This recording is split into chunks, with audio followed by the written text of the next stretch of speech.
কোনো ব্যক্তি যদি শুক্রবারে আসরের পরে মাগরিবের আগে একনিষ্ঠ দিল নিয়ে দুনিয়ার পাহাড় পরিমাণ গুনাহ যদি থাকে, কর্জ থাকে, ঋণ থাকে, অভাবে থাকে, ননটনে থাকেন, নবীর উপরে 111 বার, কতবার?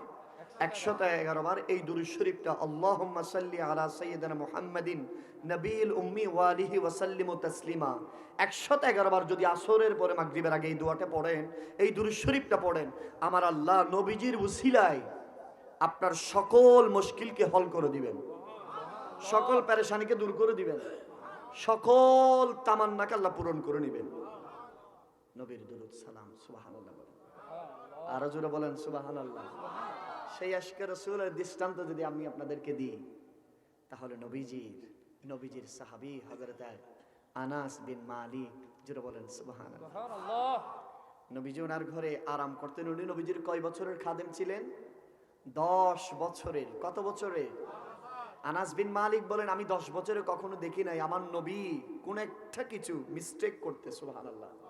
আমি কখনো দেখি নাই, শামাইল তিরমিজির মধ্যে এসেছে, আমি কখনো দেখি নাই নবীজি আমাকে কোনো জিনিস অর্ডার দিয়েছে, আমি কখনো দেখি নাই নবীজি আমাকে বকাঝকা করেছে, আমি কখনো দেখি নাই নবীজি আমাকে এমন কথা বলেছে যার কারণে আমি কষ্ট পাবো। আর নবী তো আমার নবীজির হাঁটলে আসমানের চন্দ্র সূর্য হাঁটতো।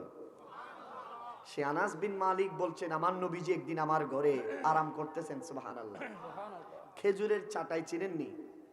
খেজুরের চাটাই, এই খেজুরের চাটাইয়ের ভিতরে আপনি যখন ঘুমাবেন দেখবেন আপনার শরীরের সাথে একটা কি হয়ে যাবে, ছাপ পড়ে যাবে, ছাপ ছাপ। আনাস বলেন নবীজি ঘুমিয়েছেন, দুপুরের পরে নবীজি ঘুমিয়েছেন ছাড়ের উপরে। নবীজি কিছুক্ষণ শুয়েছেন, আবার উঠে গিয়েছেন।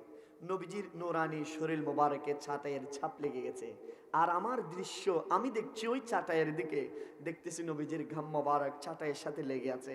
আমি আনাস দ্রুত আমার ঘর থেকে একটা শিশু আনলাম, সেই শিশুর ভিতরে মুছে মুছে নবীজির ঘাম গোলা সেই শিশুর ভিতরে ভরতেছি।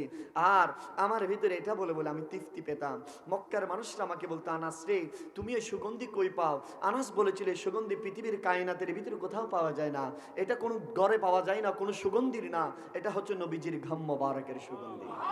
আনাসের কাছে সে সময় মদিনার বহু মানুষরা আসতো, যদিও অসুস্থ হতো, আনাসের কাছে আসলে নবীজির ঘাম মোবারকের শেফা হিসেবে দেওয়া হতো। কোনো মানুষ যদি দুঃখে পড়তো, নবীজির ঘাম মোবারক হাতে মালিশ করে, চেহারার সাথে মালিশ করে আল্লাহর কাছে ফরিয়াদ করলে নবীজির পসিনা মোবারকের উসিলে সে দোয়াকে আল্লাহ কবুল করে নিত। আরো জোরে বলবেন না সুবহানাল্লাহ।